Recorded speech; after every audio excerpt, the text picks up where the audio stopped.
Hello, everyone. Welcome to the second of this series of podcasts that I'm hosting, launching in National Apprenticeship Week. So happy National Apprenticeship Week if you are listening to this at the beginning of February. My name's Lisa Ferris. I'm the Apprenticeship and Careers Manager. And I'm really excited for this second podcast because I'm joined by two very special guests.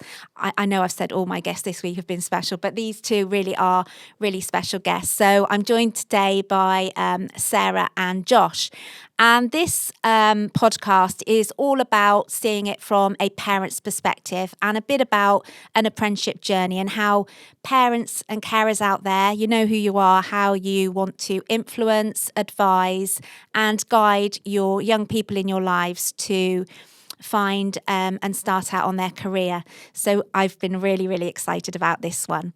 So I'm just going to get Sarah to introduce herself. Sarah's with me today. So Sarah, can you just introduce yourself, tell our listeners what your job role is here? Hello, so I'm Sarah. I oversee the two trust site nurseries, Little Oaks and Little Apples. I've been in the trust for 27 years, Wow. Working my way up from a deputy through to the senior trust manager now. Lovely, great. Thanks, Sarah. And Josh. Hello. Hi, So Josh. I'm Josh. I started in the trust as an apprentice and I'm now culture and staff experience project coordinator. Wow, okay, so that sounds exciting. We'll get on to that a bit later about where you started and where you are at the moment. And I understand correctly, you are the oldest son of Sarah. Sarah, this is your son and this is your mum. Indeed. So mother and son here today. That's really, really great. So Sarah, I think the first thing to do is just to start, we met quite a few years ago when I was in the apprenticeship team, and about yourself, how you embraced having apprentices, because I know you've been really supportive of me and my team and of this organisation to host not only work experience students, but also the apprentices that we have coming in, because you really wanted to upskill your workforce. And I think that's where our initial conversations happened, wasn't it? About you having those qualified nursery nurse workers. Yeah, I had staff that had followed different career paths over the years, or tried other ventures and then decided that childcare was for them. So we obviously got together and introduced me to the world of apprenticeships, helping our students and staff to develop their skills within the childcare sector. And that's been very successful over the years, going from level 3s all the way up to our management who have done their management journey through the apprenticeship schemes. So I've seen it sort of firsthand within my workforce how valuable having apprenticeships within my department creates, and to see the staff blossom. Yeah. So just going back, we've got the two trust nurseries on site, haven't we? So the trust nurseries are for our staff, for their precious little bundles of joy from kind of 6 months, is it, or around any age from 3 months, to 3 months to 4 years and 11 months. Yeah, so we've got one on each site at Cheltenham and Gloucester. And staff can obviously leave their children in the care of you within the trust nurseries, which is great. And then you've had apprentices, haven't you? And I remember, if I'm correct in remembering, one of our very first apprentices was a very nice young gentleman, which was quite unusual, wasn't it? Absolutely, within childcare. To recruit in childcare a young man. Yeah. But if I remember rightly, and I can't remember his name for the sake of it now. Gosh, that's just my brain, isn't it? Do you remember? Liam. Yeah, Liam went on. Liam. Yes, he had tried the university route. He'd moved from another area and had come to university. That worked out not for him, and before he decided to go back home up north, he decided to stay in Gloucestershire for a bit longer and pursue our apprenticeship route, which was amazing to have a male within our workforce, and valuable for our children. He went on to win An Apprentice award. of the Year, yeah, he Yes. got Apprentice of the Year overall in Gloucestershire. Yeah. The year he completed, didn't he? And Yeah. he was the Apprentice of the Year within childcare education, I believe, for the Yes, he was Gloucestershire Awards. an amazing student, and again He to watch his did journey through the nursery so was well. phenomenal. And yes, he went on then to get his level 3 and further his career paths. Yeah. So he kind of put the stakes quite high, didn't he? And I He think all your did, staff but embedded yes, it. Yeah. Yeah. And then you've moved on, and you still now recruit into both nurseries at Cheltenham and Gloucester, don't you? Yeah, absolutely. I think we've got three apprentices at the moment that are going down the apprenticeship route, and I've got other staff that are actually doing various training courses through the apprenticeship as well. So we widened that out basically, didn't we, to upskill your workforce as well with those team leader qualifications and that kind of level 3 nursery nurse aspect that you needed for that workforce. I've also got two staff currently that want to eventually go into management. Wow. So they're doing their leadership and management qualification, which again will broaden the horizons in the future. Right. Look at different angles. So it's all been very exciting, the apprenticeship for us. So I know we're not on film here, but I haven't got your hand tied behind your back or anything, have I? Absolutely not. You have literally embraced it and it's just carried been on. an amazing journey. Yeah. Great. Absolutely Okay, amazing. that's fantastic. So the next part, obviously today, with regards to having Josh here, your son. Let's talk about how that came about from more of a parent's perspective rather than an employer. Absolutely. I think the relationship I had with the apprenticeship team and yourself and having my apprenticeships, I got to the stage with my firstborn going on to sixth form, which I felt was the opportunity for him. It didn't work out for him. It just wasn't the right move for him academically, and 12 months of watching him struggle. At the end of that first year, he sat down and said, I can't do this anymore, and we looked at different options, and we came to the apprenticeship team, and I think Josh sort of worked out what paths he wanted to take, and applied for a couple of apprenticeships through the trust, and was successful in the one. Yeah. And he hasn't looked back. No, he has been amazing. Two things stand out for me there. It must have been quite hard for you as a parent, especially when a child gets to kind of 15, 16 and then goes and makes those decisions, which are quite hard because a lot of people don't know what they want to do they? And as parents, as a parent myself, it's quite hard, and you watch them go into something, and when he must have been struggling, it must have also been really brave for Josh just to have that communication where you say, look, it's not for me. And anybody out there that is struggling with those choices, just remember you have got other decisions you can make, and reach out to people that you can talk to. So helped him and signposted him to apprenticeships, not just here, but anywhere else. Yep. He looked at other routes as well, applied for a couple of positions in other organisations, but as I said, he sort of found one within the trust that he liked and accepted that position. And as you said, just knowing that he'd sort of gone down one route in education, that he thought that was the right route for him at that time, to know that it wasn't. Yeah. There were other options out there and other ways of getting qualifications without having to go down the whole route of full-time education and learning through just academically rather than hands-on on the job. Yeah. And having the knowledge that I had with my own apprenticeships, I knew how valuable that also is for my son as well. So I felt quite confident then as a parent that it was probably the right choice for him, and it was. Yeah. Great. Thanks, Sarah. Okay. So now we're going to pick up with you, Josh, as part of this story. So, how, perhaps you want to just touch base and rewind a little bit from when, why you chose sixth form and why perhaps it didn't work out as quite as what you thought it might do. Yeah, absolutely. So for me, the secondary school I'd been to didn't have a sixth form, so it was a change in school.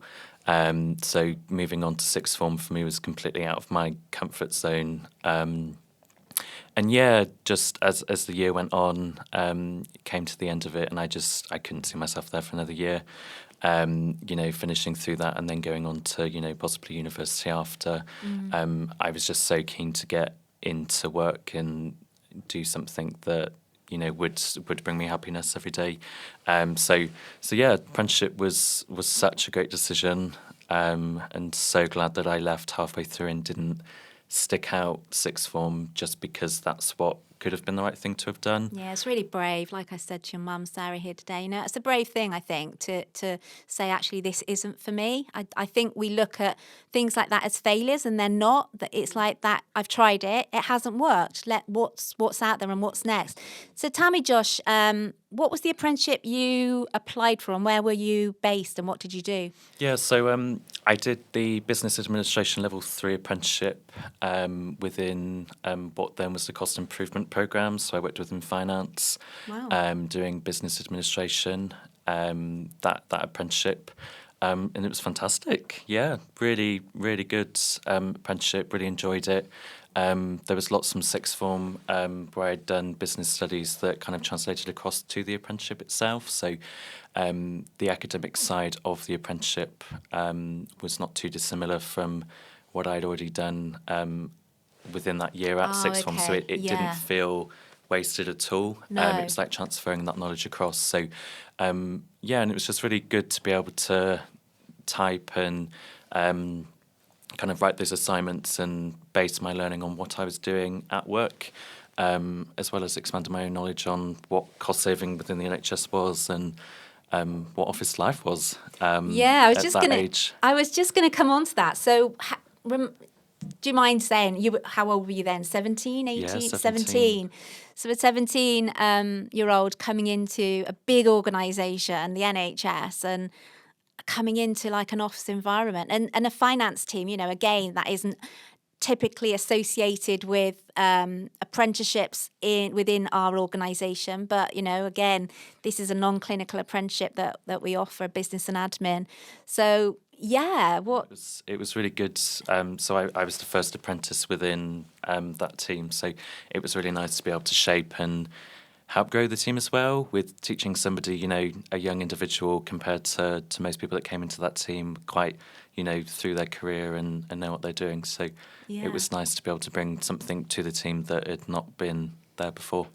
And you mentioned the word team. Did you feel part of that team? Were you an integral part? Did you feel, oh, I'm just the apprentice? Or did you think, yeah, no, I'm really part of this team? Yeah, no, very much so. They couldn't have looked after me more than they did. I was definitely part of the team, and it was such a good chance for me to grow as a person. Kind of grow up and learn what it was like to be going to work every day, Monday to Friday, whilst all my friends were still, going to sixth form, and had that kind of typical school life. So no, very much part of the team. Did you get a lift with your mum into work?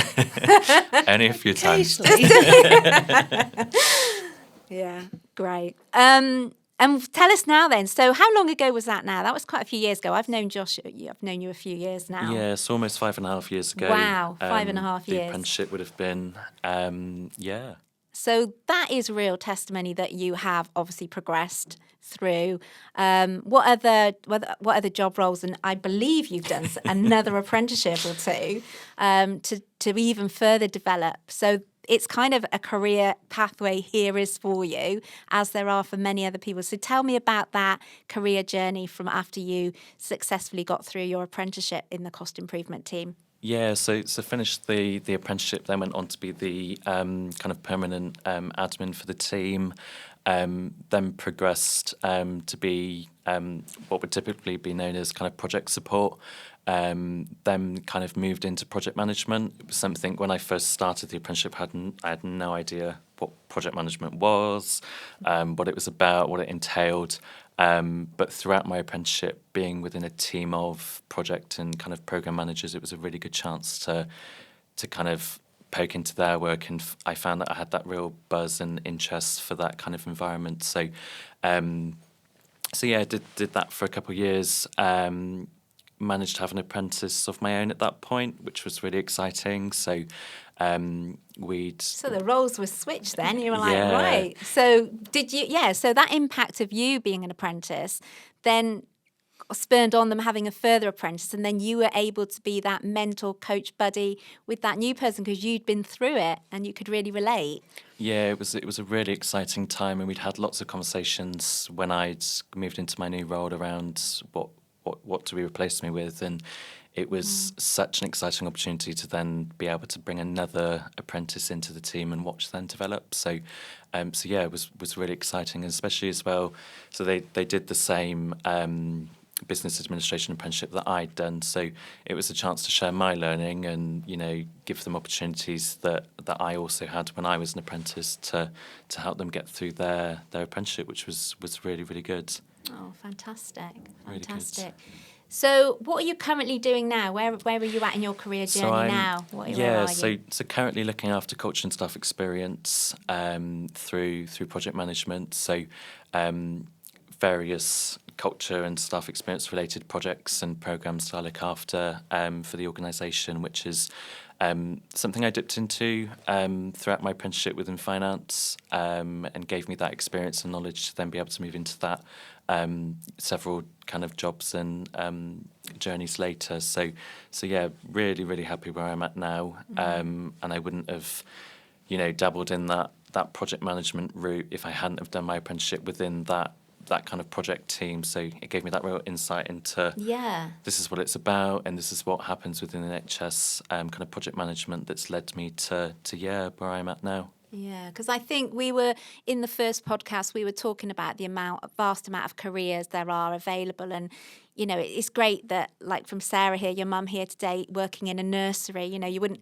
automatically think there was a nursery, and now you probably wouldn't have thought years ago you'd be ended up working in a cultural well-being role, so I think it does open your eyes up probably to what goes on in a hospital. It is very much a big organisation with so many different departments and areas. I think there is something for everyone, isn't there? Completely, yeah. And the skills that you learn are so transferable across the organisation. So I mean, me being within finance at the start, I never would have thought I'd now be, within people in OD, looking after, organisational culture work. It wasn't never really on the radar because I was very much, I'm in finance now. I'll always then be within finance. But yeah, skills are just so transferable across the vast amount of departments that we have here. Yeah, very true. And also, I'm not sure, you're one of our career role models, I'm sure, aren't you? Yeah, you are.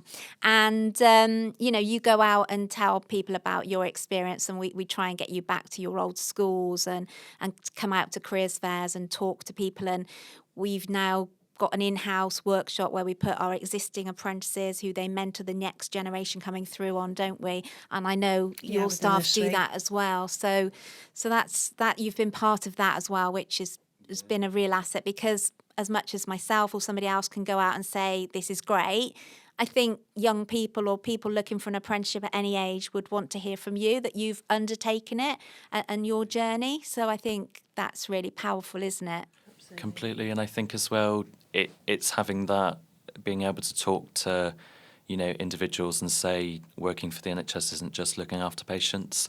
Yeah. Everything we do has an impact on patients, and we're all here because of patients at the end of the day. But you don't need to be clinical and on a ward to be able to work here. There's so many other areas out there that you could have a career in and or an apprenticeship in to get your foot in the door and start that journey. Absolutely, yeah. It is extraordinary every day, isn't it? But anybody out there who just thinks they're ordinary, you're not. You can just become and work in this organisation to be really extraordinary, can't you? Because patients are the heart of our all of our jobs. But it's amazing how the non-clinical and non-patient facing colleagues get a real involvement in how we do things. Completely. Great, okay. It's been really fantastic. As I said, I was really excited about doing this one and having you both and still coming across and seeing you around the organisation. So I'd really like to say a big thank you to you both for coming along today, for me coaxing you into coming and doing this podcast. So I don't know, are there any more final thoughts or anything from you guys, I can tell you'd obviously recommend the apprenticeship. I'm not trying to put words into your No, mouth. we always recommend, from being a manager, and you can't thank the apprenticeship team enough for the support they give to our apprentices. But as a parent, again, I'm grateful for my son's journey within the organisation as well. So, and I have to say, you're not alone. I come across quite a few parents recently. Yes. I've got somebody else I can recall. I see Yep. a lot of parents or people that my niece works here, or my Yep. goddaughter, or my granddaughter or grandson, etc. So I think there is a lot of family connection, which is great to hear, because we know it's difficult working in this organisation, but what it does do is you do make a difference, and there's not many organisations that can say that, really. So thank you Thank very you. much.